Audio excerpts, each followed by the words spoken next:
I'm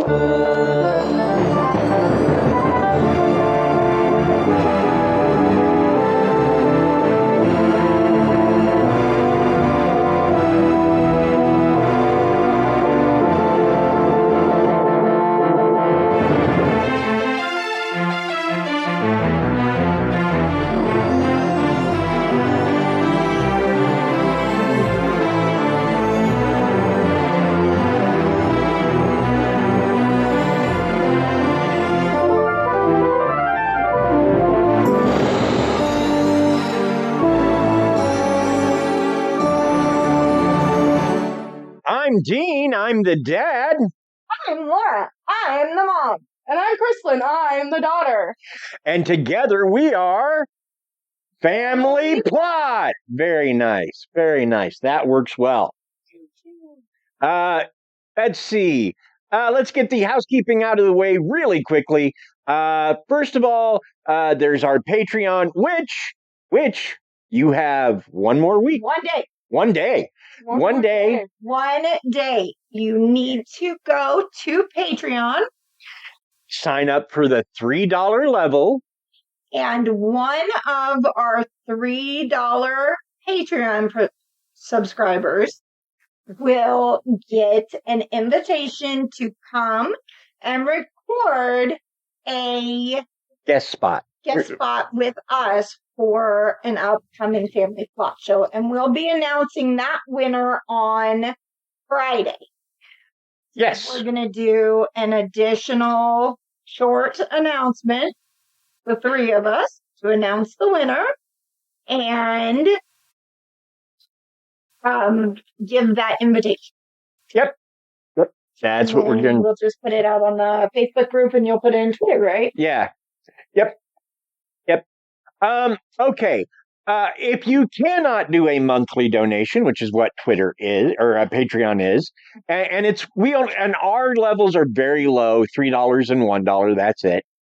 But if you cannot do a monthly donation, you can always do a simple donation of $1 or $2 one time through Buy Me a Coffee. Buy Me a Coffee. Boy, I am just adding all sorts of extra verbiage tonight. I guess I want people to get their money's worth. Absolutely. If you enjoy the show, please share it on social media. Share it with friends. Share it with family. With everyone. And if you don't enjoy the show, please keep it to yourself. Tonight, and forgive me if I mispronounce this, we go to Rua, Africa. Could be Ruva. Good. Rua. Yeah, Ruva. In 1994, as 62 children playing in front of a school saw at least one UAP land near the school and beings dressed in black emerge. Now, over 30 years later, we look into this story in this Out of This World episode of the Family Plot Podcast. Wow. Yep. So, let's talk about the part of Africa we're going to be dealing with in this episode. Located in Mashonaland, East Province, Rua is a large farming and agricultural center where a lot of locals come to trade. It is located in Zimbabwe. The largest population center is Harare. Both Harare and Rua are located in Zimbabwe. It has a growing population as people are leaving the overcrowded city of Harare. This Ariel School is a private school, or at least it was in 1994, that catered mostly to white people from Harare. It is a European-style school located in Rua, 14 miles from Harare. It is a relatively expensive private school. It is an area that is recovering slowly from several hundred years of colonialism. So that's the area we're in. That's the stage, if you will. Right. Well, now that we have the stage set, maybe we should go hang out in the corner. Yes, we should go hang out in the corner with Krysta.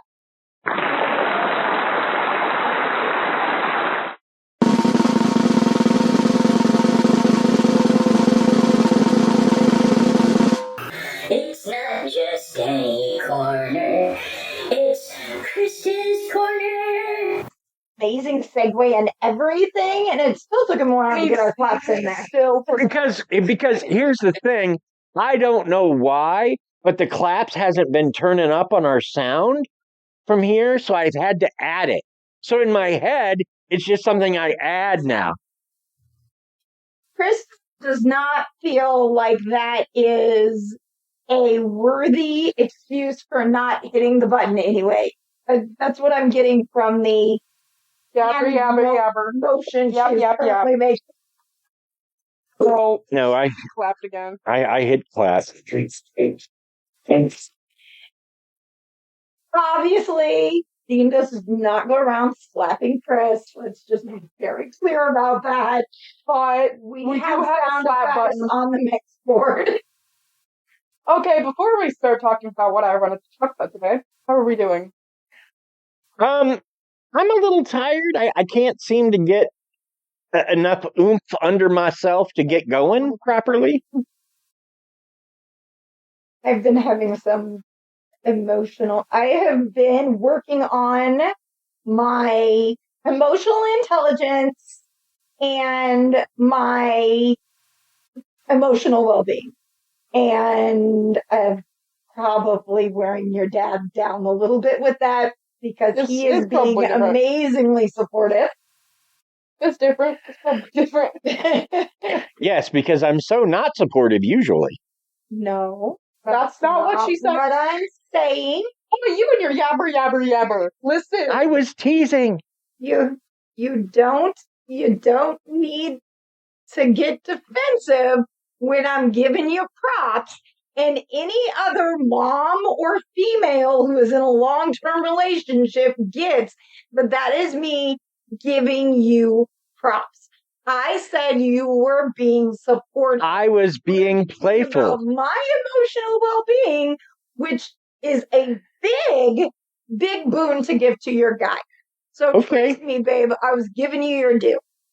Okay, but I was picking on you. That's my love language. We've had this discussion. With what? With you yabber. You can have your love language and be serious in serious situations. Nope, I refuse. Listen to this man. Okay, I know, he's so much. It's just extra sometimes. All right, so you had a great idea for your corner today, and I'm super excited. So go ahead and share what we're talking about in Chris's corner today. So I know probably a lot of y'all, or all of y'all, I don't know, are curious about how I grew up and what I liked while I was growing up. So a couple shows today that I enjoyed as a kid and talk about what I sort of remember from them. It's nostalgia corner. Where were the formative moments of Chris from Family Plot? Exactly. Where did it come from? How did I start getting all this wonderful humor? Absolutely. So the first one I'm going to talk about is, I feel like, pretty well known. Sophia the First. Sophia the First was one of my favorites. I loved Sophia the First. The musical numbers, I loved everything about it. By the way, those who do not know, which I'm sure you do, if you don't, educate. Yeah. Anyway. Wasn't Tim Gunn on that show? Yeah. So, Travis Willingham was on that show. There were quite a few. Laura Bailey's husband, Travis Willingham, was on that show. We love that. But I just know it was Tim Gunn because he's amazing. But he's on that fashion show. I forget the name of it, and he's sort of the main guy behind it. Yeah. But I didn't know he did other stuff. So yeah, to have him turn up in a Disney show was cool. Absolutely. Especially as there are quite a few. Ariel Winters was Sophia. Yeah. Not Winters. Ariel. That's not right. Ariel was her friend. Ariel. I can't think of her last name, but Ariel Castro. No. That doesn't sound right. No, I've got to go. I am Sofia the first. But I was particularly impressed by it because when Tim did it, Disney wasn't quite so famous for having gay characters yet. Right. It was still in.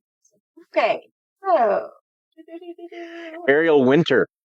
Ariel Winter, I was right. Yeah, you were right the first time. It wasn't Winters, it was Winter. I added a letter. That's okay. So what I remember writing cast. Here we go. Travis was King Roland. Sarah Ramirez was Queen Miranda. Wayne Brady was on there as Clover. And Wayne Brady, I think, just came out recently. Mm-hmm. And Eric Stonestreet, a Kansas City boy. Absolutely. There you go. Tim Gunn. Yep. Jim Cummings. He has been in some other big stuff. So, yeah, there were some really, really great voice acting on there. And several, Sam Riegel. there. She was. As additional voices. Yeah. Boy, I wonder what that character was like, seeing as at least 2 people have voiced it. 9 episodes. He was in 9 episodes. He is he's a producer or something too. So he ends up getting involved in a lot of different stuff like that, as I understand. But yeah, that makes sense. That makes quite a bit of sense. But what I remember from it is Kevin Michael Richardson. Like, it's been a while, but what I remember from it is obviously Princess Sofia the First is a princess. She's like a newly princess. Yeah.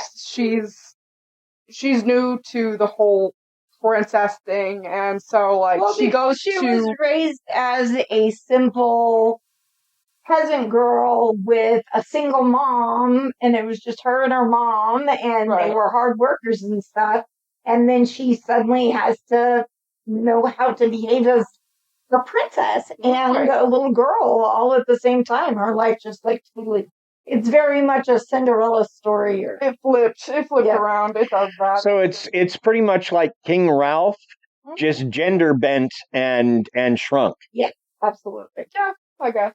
Her mom fell in love with the king and married him, but I think one of the misses in that was that they made it look so easy for the mom to step into the role of queen, and the step parent to a prince and a princess. Mm-hmm. But I don't feel like they gave very much time to that portion of the story, and I feel like they could have done a lot with that to make stepchildren and make it more inclusive and reached out to kids and kind of come at it from an angle of how it's like for moms to have to step in as stepmoms. But they didn't really touch on that, but go ahead. I was going to say they probably didn't do it because it's a kid show, and they don't tend to load kid shows with a lot of heavy themes. Miss, though, and my reason, and I'm sorry, I'm not trying to step on your partner. But I feel like that is a miss because Disney spent so many years demonizing step parents, and in Enchanted, they started trying to turn that. The stepmom was the bad guy, but then Amy Adams' character was not a bad guy. So there was and I feel like it's a miss for Sofia the First. And I loved Sofia the First, but I feel like they missed a really great possibility to make it so much more inclusive to different kinds of mixed families, because that was one of my favorite parts about Sofia the First for you, was that it showed a single mom.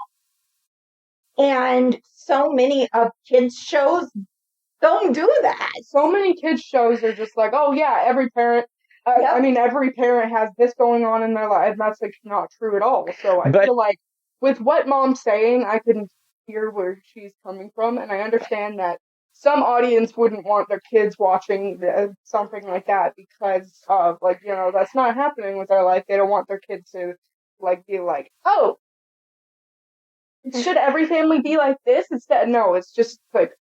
But kids shows are simple. They're meant to be simple, and they keep them simple. I mean, look at Doc McStuffins, okay? We're going to say that for later, but okay. Doc McStuffins, the conceit of that show is she's a little girl that can talk to and treat and fix toys, right? But they're also a Black family living in a predominantly white area, yet they don't include themes about what it's like being a Black family. Actually, they just have to spin it to make it relatable for children. But that's just it. Why not do it with the Black family so that they can teach the kids? They do. That's what I'm saying. Not every episode. Not every episode. And I've watched probably 60 of them with her and not seen any of that. Doc McStuffins has been on for over 10 years. I'm just saying, it's not a regular part of the show if it is. But listen, it doesn't have to have it all of the time for it to still be a message. I'm just saying that I think they miss out on an opportunity to have a big spotlight on what it's like for. And I'm saying that would be its own cartoon because they keep kid shows simple. I mean, look at the Spider Friends show that they do. I mean, Doc Ock is this wicked guy that at one point killed Peter's psyche and took over his body. Right. They don't use that Doc Ock. No. Wonder why. Oh, yeah, it's a kid's show. They like to keep it simple. Okay. There are plenty, I will say this right now, there are plenty of kid shows that are not as simple as it seems. Mm-hmm. I'm sure there are a lot that are simple, because I have seen a lot that are simple. But, like, there are a lot that have more underlying meaning, and that there are a lot that we can learn more about as we grow. Mm-hmm. And that's what makes those types of shows so good. And I would agree with that once you get to shows targeting kids, say 13 to 18, like the original X-Men cartoon that was on Fox, which I think they've gone back to with this X-Men 97. That had a whole lot of undertones in it because older kids see it. Younger kids don't. It's just how they produce shows. They're different like that. Monster High. Monster High is a show that on one level is but there's a lot of undertones to it. Looking back at it now, if they did it now, you are absolutely right. 15 years ago, 10 years ago, when they were writing Sofia the First, they might have not. We did play down. And you're absolutely right. They were keeping kids' shows super simple. They did a little bit of more interesting things. However, I don't think that is the case anymore. I do not think that we lower things down. No, because, okay, so here's my thing with this sort of, I know that a while ago it might have been priority to make kids shows simple and to make kids shows, make sure that kids shows aren't scary to the child or scary to the parent. But there are now shows like Bluey. In Bluey, the mom and dad episode where it's their anniversary, the kids are doing something nice for the anniversary, right? But in a scene of that show when the balloon pops on Bingo, the dad instantly goes to reach out to Chili's hand and holds it because they had a miscarriage. Mm-hmm. And that is more of a kid's show than a teen show. Maybe. I'm just saying They tend to keep cartoons simple. Now, live action kid shows, that's not true at all. They drop a whole lot more in those. I mean, yeah, they do drop quite a few in those. I mean, I would argue that iCarly was essentially a kid show, maybe late teen, but like 8 to 13.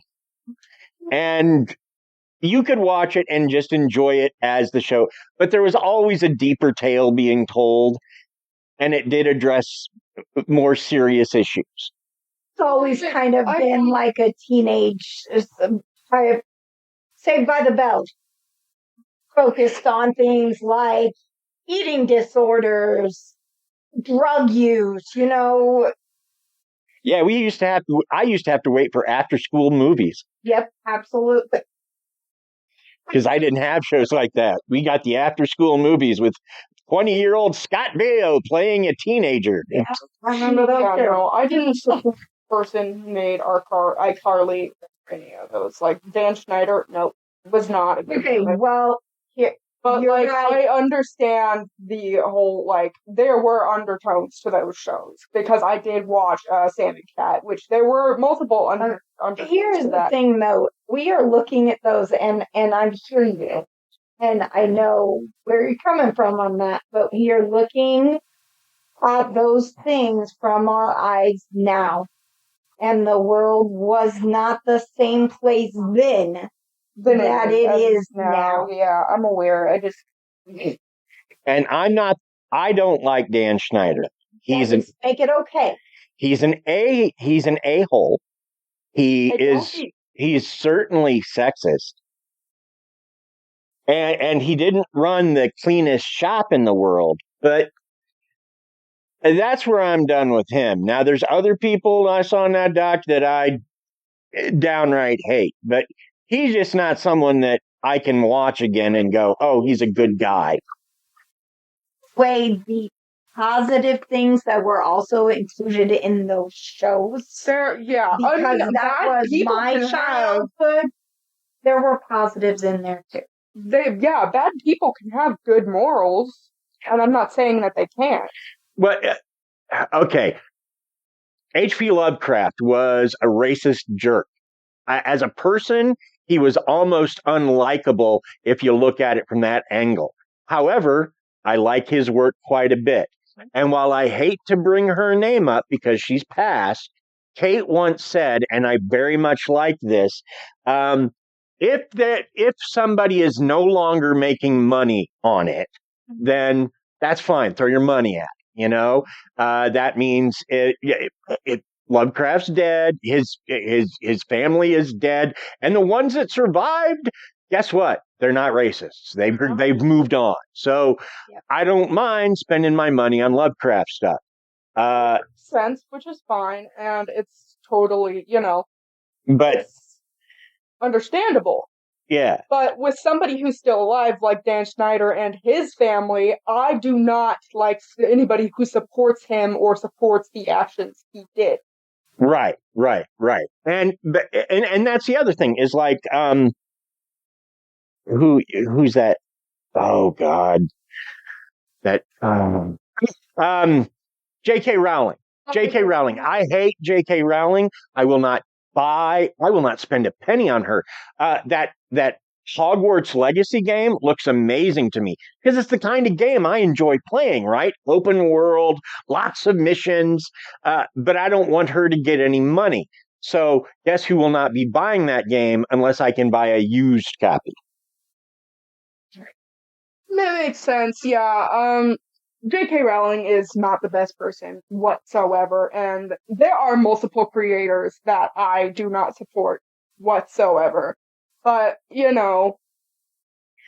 But this is when it has good connotation in the show, that doesn't mean you should completely take that connotation out of context and be like, that person never used that connotation in their life. No. I mean, you should respect that person still, even if you don't like them. right. That's what I have to say about that. Yeah, we've gotten so far afield with this. Just let's bring it back with. We weren't talking about those shows and their popularity, but just what they meant to us, what we picked out of them. Yeah. Right. We did. We went way off in the mic. We went. And I apologize for my part in that. No. It's We equal. always need my corner to be longer.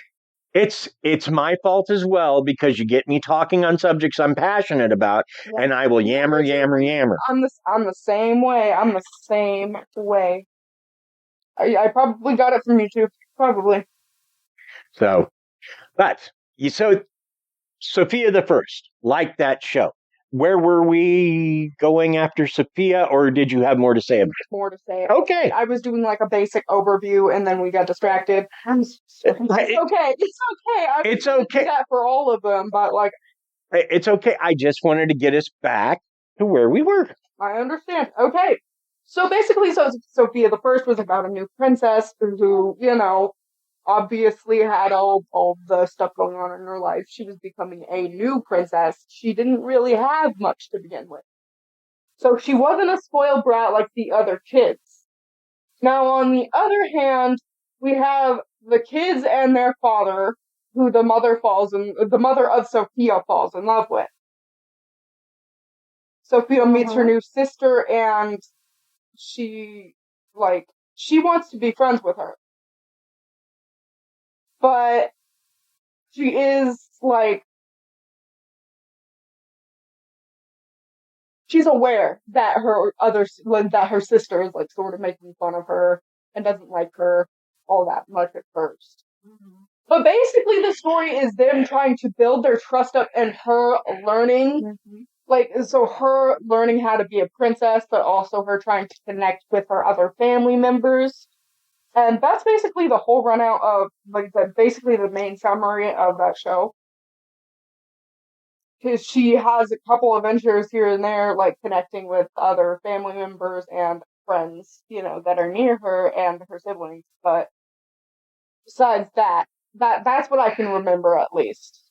She did have a horse, or a Pegasus, I think, I forgot it. It's okay. We can move on to the next one. The next one, Mom did not like that much.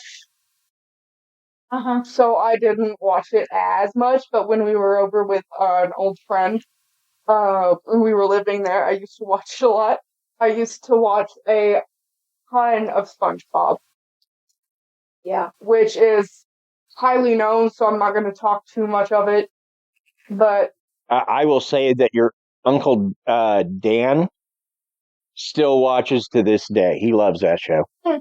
I like the older episodes. I don't like the newer episodes. The newer episodes are kind of cheap, but you don't have to, since we got off on a big tangent, just letting you know, you don't have to go over all of them. You can split it up. And you can I know, I was going to split them up.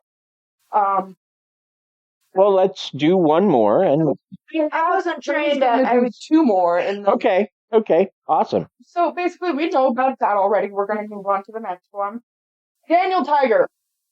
One of my favorites as a kid. Probably part of the reason I'm a furry now. I loved Daniel Tiger to death. I swear. I wanted to watch Daniel Tiger every day. Whenever it was turned on, I was like, oh, it's Daniel Tiger! I love Daniel Tiger so much. And for anybody who doesn't know what Daniel Tiger is, basically, this. I've never heard of this. So okay, Mr. Rogers' Neighborhood. Yeah. Daniel Tiger from Mr. Rogers' Neighborhood. Nope. When he went to the Kingdom of Make Believe. Nope. You didn't watch Mr. Rogers' Neighborhood? I don't remember any of this. And I remember the Land of Make Believe, but I remember a lot of stuff in there. I do not remember Daniel Tiger. Who lived in the clock tower.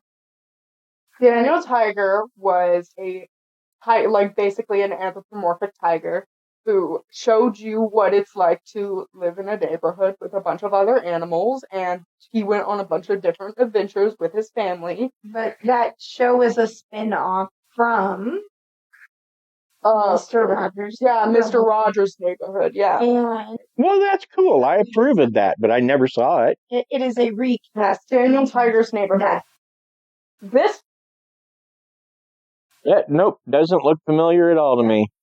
Looks familiar to us. Now, it looks to me like, oh gosh, there was a show. I want to say it was a Nickelodeon show, and it had like a little kid hippo and a little kid.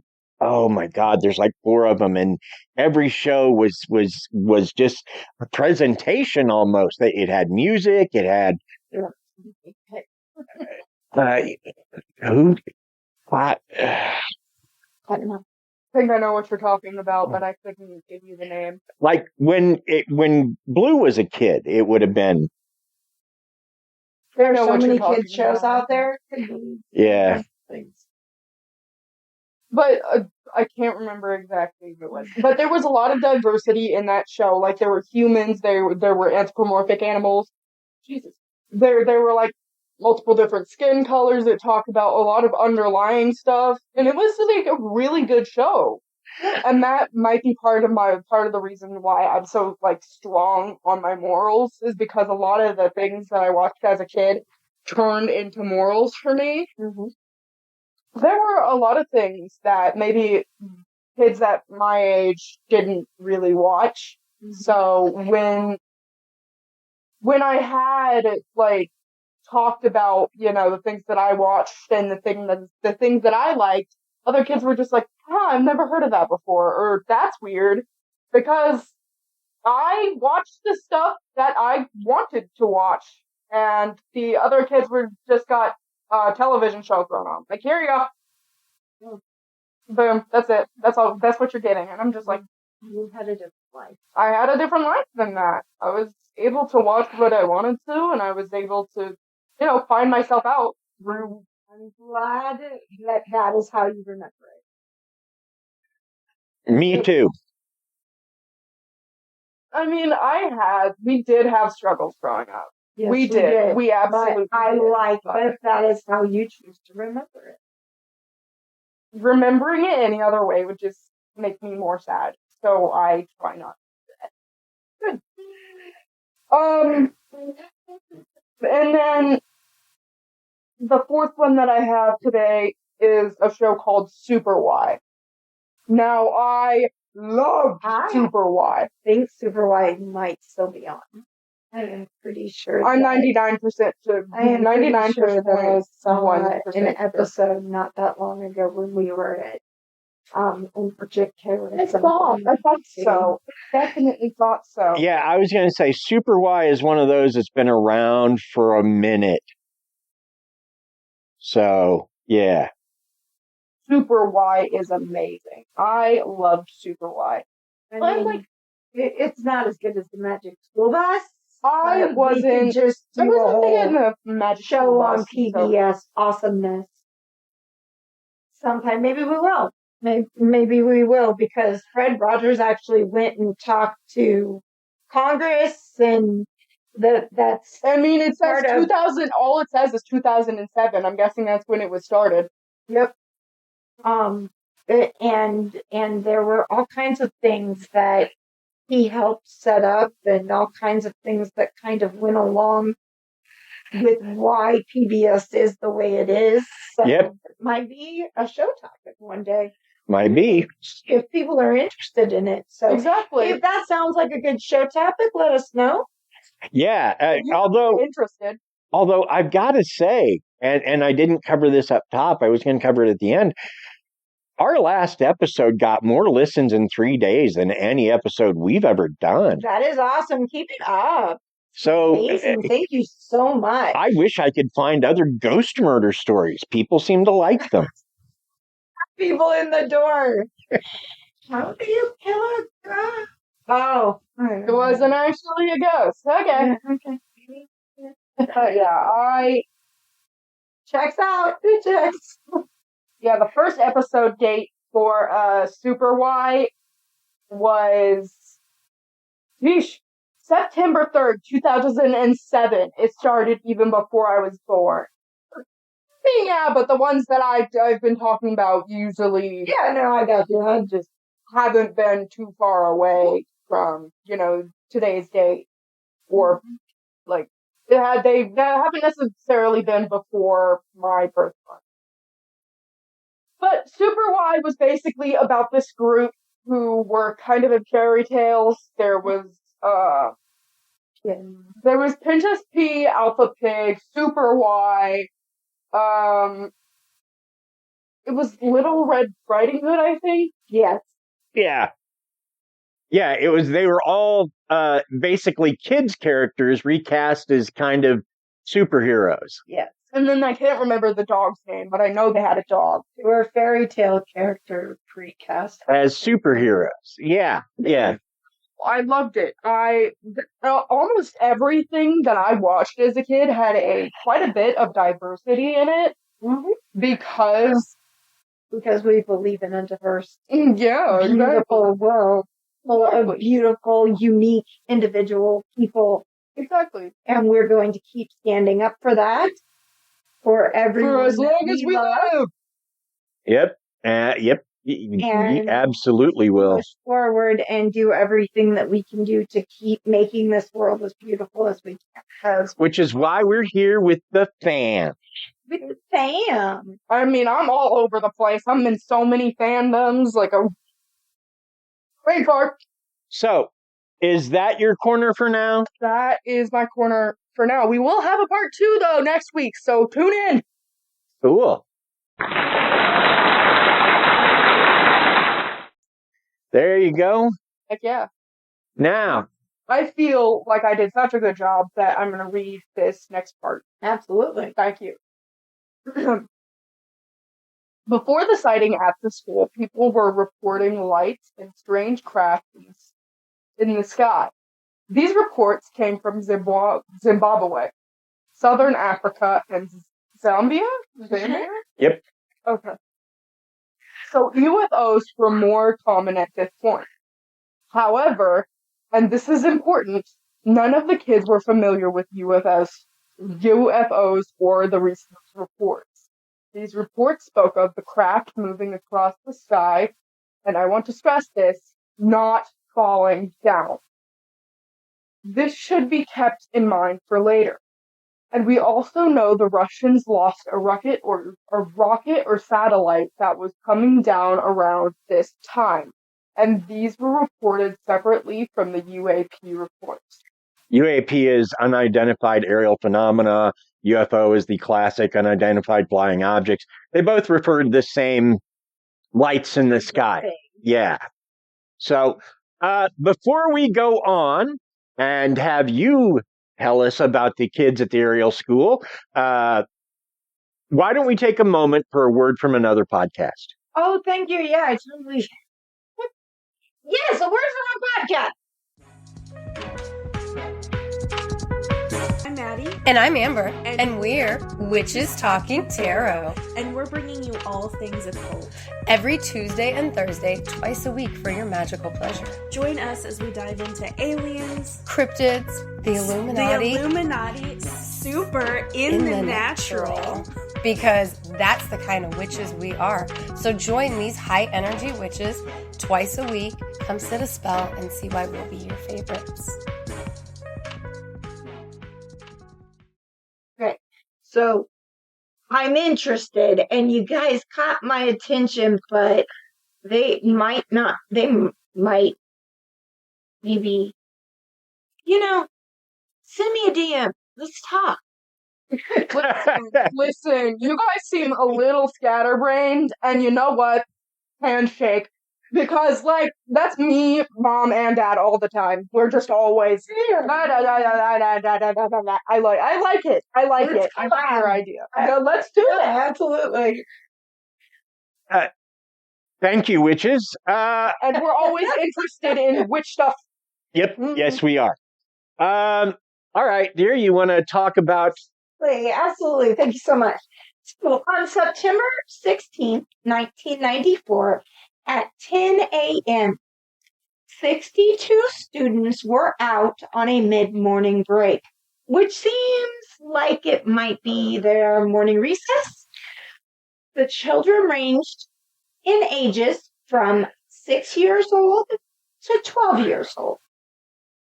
These children reported seeing metal discs flying in the air. metal discs that were covered in light. They see these crafts, and some claim that they were actually chased by planes, land behind some trees. Many of the students began to approach the craft. They then reported that they saw creatures with large eyes dressed in black.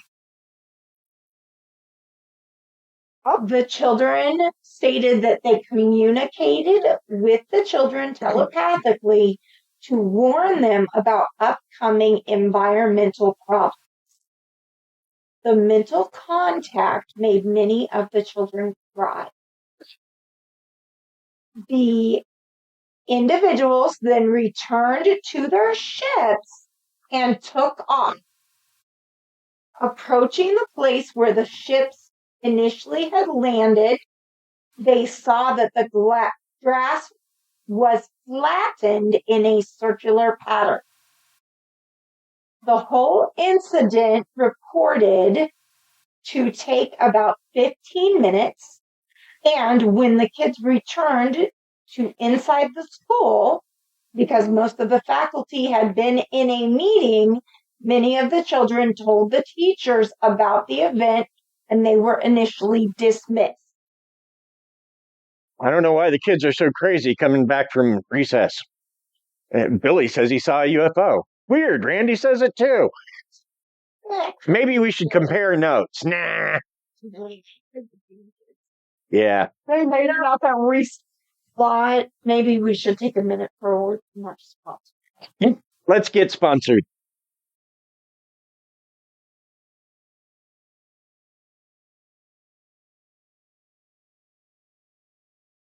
That sponsor sounded pretty good, not gonna lie. I'm not going to lie neither. I feel sponsored. I feel real sponsored. So, as the day went on, teachers began comparing notes about what their students were saying. So they had the children draw the crafts and the people they had seen. The drawings they made were all remarkably similar.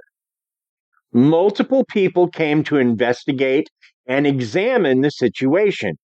The BBC Zimbabwe correspondent, Tim Leach, had problems with this situation. In later interviews, he said that he had seen war, but the UFO sightings and the way they affected the children shocked and confused him. He said he had to reach out for help. He reached out to John Mack, the head of Harvard's psychiatry department, as well as a Pulitzer Prize winner. John Mack came and interviewed the children, and while he did not say definitively that they had absolutely seen UFOs, he did report they all suffered from varying degrees of PTSD from their experience, and they certainly believed the truth of what they had seen. John interviewed the children to establish a timeline, a narrative of the events that happened. One little girl said she first noticed a sound, like a flute playing low. Other children reported hearing the buzz of ozone or bees. The first girl to spot the phenomenon thought at first she was seeing the glint off of a glass house, but then realized that there were no houses in the direction she was looking.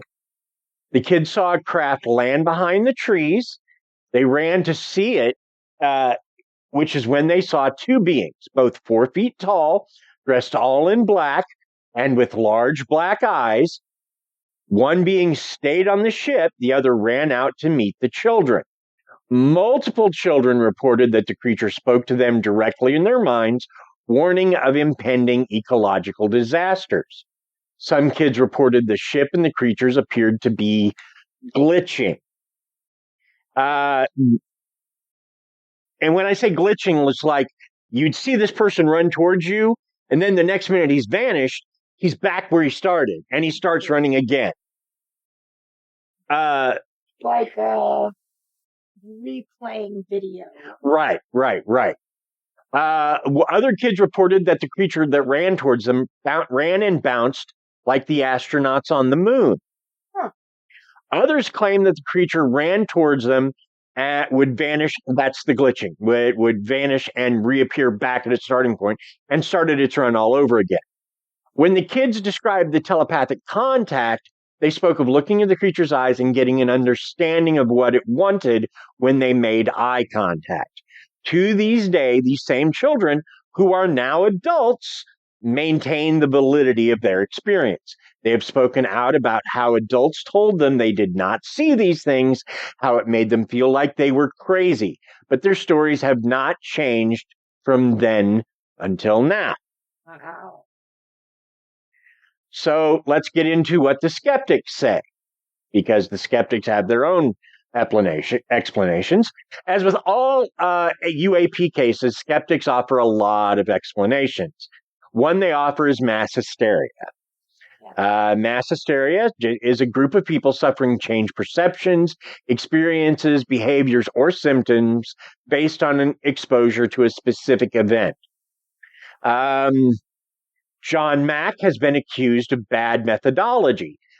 Specifically, in one, he waited too long to actually interview the kids. Two, he interviewed them in groups. So they had plenty of time to get their stories straight. Even Harvard questioned his choices and his results in this study. In the end, Harvard cleared him of any wrongdoing, and he remained with Harvard until his death in 2004 due to being hit by a drunk driver. Others claim the reports of UFOs were caused by the reentry of a Russian rocket that had put a satellite into orbit. However, and this is me adding this was not in the source material, but I watched the YouTube videos. The UFO reports, people spoke of how the UFOs accelerated laterally, something falling objects are not known to do. Correct. Absolutely correct. I agree. As for mass hysteria, well, you have to give me an event that happened that they all went crazy about. Right. Because if you're saying they went crazy because they saw a UFO, I'm with you. Yeah. So he's gone ahead and just jumped straight to his final step. Well, no, it's just I understand skeptics, and I get the reason to be skeptical, but at least have their skeptical explanations make a bit of sense. Yeah. Oh yeah, absolutely. But they, that tends to be more and more. It's just like, it's just not because I said it's not. That's why. It's just not because I said it. Which is no more thoughtful than to say, right, well, it is because I experienced it. Exactly. So yeah, I mean, just give me something I can double check, and the way the guy conducted the methodology, mm-hmm, he was coming in at the request of a BBC war correspondent, right? A guy who had seen war and was like, "Wow, these kids are really affected by something. I want to help them." Yeah. So. Right? What do you do? I mean, what's the guy supposed to do? Say no? It's been too long. I can't interview them properly? Man, there's something wrong with these kids. We need help. Okay. That's all you can do. Plus, why would they be... Okay, here's the thing. Children are children. They can learn from each other, and they can absolutely lie and make up schemes. However, if all of she's on it. Go, girl, go. However, if they are talking in a group and they all look terrified and are acting like they are terrified, and even professionals who have been through war and stuff like that are saying they are acting terrified and look scared and still to this day are saying the same thing, I have a really hard time believing that they are lying about that, right? Yeah, and that's the thing. If it was all some crazy kid's conspiracy, you'd think a couple of them at least would have went, it's all BS. We made it up. Absolutely. Rather than stick to the story. And it's really interesting to me, the reports of them glitching or moving like we did on Mars. Right. I don't know. My brain doesn't even know how to deal with that. Right. But maybe, it goes back to UAPs aren't what we've been thinking they are. Anything is possible, absolutely. And this, this sighting, Josh Gates talked about it. Yes, I know, my man crush.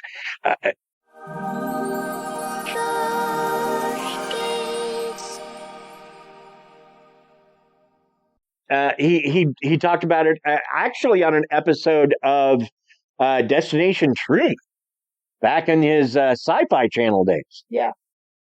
So yeah, he's talked about it. There was a documentary made about it, the Ariel phenomenon, and that's where they get in. These kids, yes, they had access to more stuff than like the completely rural kids, but they didn't have a lot of access to like UFO information and news reports about the satellites falling and things like that. So for you to assign this well, they all made it up and that's why it's all so similar. I don't think so. I think something happened there. Now, did aliens visit our planet? I don't know. Like, if they did and they did talk about danger, I mean, this was a while ago and there has been quite a bit going on. There has been quite a downfall. Oh yeah, climactically, yeah. Climate change has been goober. Because I don't want to use the other word that ends in itch. But yeah, it's been a goober. It's been bad. It's been really bad. And a lot of really bad environmental stuff going on. And it makes me talking about that, it would not surprise me. Right. And it makes me wonder, like, not true time travel, but think of this, okay? What if we can't travel through time, but we can project backwards in it? Like, this is a hologram projected backwards with maybe not a psychic message, but an emotional one. Wow. That would definitely. It has that. Now, is it that? Probably not. No, but it's a. But it's the only thing I can think of that handles the glitching. That's just freaky weird to me. I mean, if they said they had big black eyes, I don't really think that's glitching. That has to do with the. I just jumped myself into a rabbit hole. She said big black eyes, and I thought, black eyed kids. Dun dun dun dun dun dun. I don't think so because the aliens. No. I know. It was just like my brain went, wait, what if those are connected? And then I was like, wait. Sorry. No, because the aliens could speak through mind signals because they weren't sure of what what language those kids could speak. Yeah, but I don't know. I'm going to go on record and say the kids saw something definitely happened to them. And that mind-to-mind contact was very clearly jarring for some of them because they cried from it. Mm-hmm. And, and they were showing signs of PTSD afterwards. Yep. So it definitely wouldn't, it would make sense if that actually happened. And I am going to say I believe it. I believe something happened. Now, do I know what? No. Do I have any guesses? No. Not really. I'm going to say it might be a form of extraterrestrial. I'm not sure, because we don't have anything made like that. We're talking about the 90s here. We're not talking about, 1912. We're talking about 1994. If I still these kids saw something, they saw something. This is not, I think it still could be extraterrestrial, though. I think absolutely. I think they absolutely could have seen these aliens or whatever they were and been like, oh shoot. And see, And if they still, have that to this day, if they still like are just like, this happened to me. but the more we do this show and the more we run into these sorts of things, the more I kind of begin to feel like alien abductions have a lot in common with the old time stories in the Middle Ages about how the Fae would kidnap people, right? And I just wonder if that the gray image is just not a convenient cover for some kind of intelligence that we just don't comprehend. And maybe before it was gray, it was Fae. I mean, yeah, it's possible. Like I said earlier, you look back, through your eyes now, you look back and everything sometimes looks completely different to you. Yeah. I think there's quite a bit to be said about this, but I think at the end of the day, these kids did see something, and I believe that most people just don't want to believe that these kids did see something. Yeah. And Because, it is scary hearing about something that doesn't seem lifelike. It is. But we do have to understand that paranormal stuff and extraterrestrial stuff can all be, like, here to this day, and it could have been here a long time ago. well, I will say though, when I first read and heard them talking about how these creatures were 4 feet tall, dressed in black, I have a game over there called Munchkin Fu. Mm-hmm. And Munchkin Fu, Munchkin is a game based on D&D. Munchkin Fu has added Kung Fu into the mix. But anyway, one of the cards there is Alien Ninjas.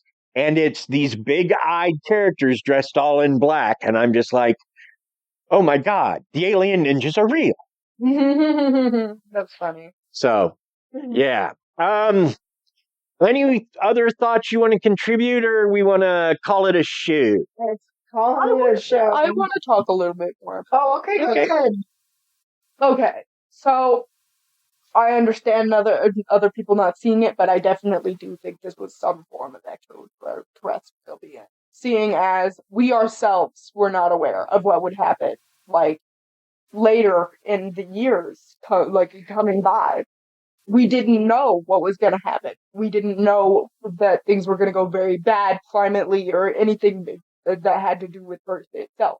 So the chance of this being, like, time travelers, in my opinion, is very low, along with them being something that is from this world. So I do think it was something extraterrestrial, or at the very least, a creature that we have yet to hear of. We call them aliens, but we don't know what they see themselves as. right. Fair enough. But that's about all I have to say. I definitely do think it's real, and I do believe in it, seeing as I have seen some stuff with my own eyes, and I have heard stuff, and I feel like I know that something is. High five. Why? Because I liked it. Okay, absolutely. So that is this episode. Thank you for listening. That's our shoe. Thanks for keeping us in the Good Pod's Top 100. We always appreciate that. Absolutely. Thanks for listening to the heck out of the last episode. Hopefully you keep that trend up. Thanks to Bill Barrett, and let me spell that last name for you. It's Behrendt. Bill Barrett he's the guy that does our theme music, but he also is a musician. So if you need a musician to play an event, or you need music for a project, Bill's your guy. You can reach him at billbarrett@sbcglobal.net. Thanks also go out to Paige Elmore, formerly of the Reverie Crime podcast. In addition to leaving 100 plus episodes of a great podcast. Paige also has an addiction to Canva, which she has combined with her own Krysta's artwork to make some logo art for us. Thank you, Paige. Thanks to Aaron Gnurk of the Big Dumb Fun Show, who continues to support us locally. Thank you, Aaron. Join us next week, where we will do a special episode for Pride Month, an episode on One-Eyed Charlie Parkhurst, a trans man who is one of the best coach drivers in California. And we will have a very special guest. Another member of the fam will be on the show. And that would be our nuclear fam. Absolutely. Thank you for joining us. We're super excited. Very much so. Heck yeah. So that's all I got. Bye. Bye.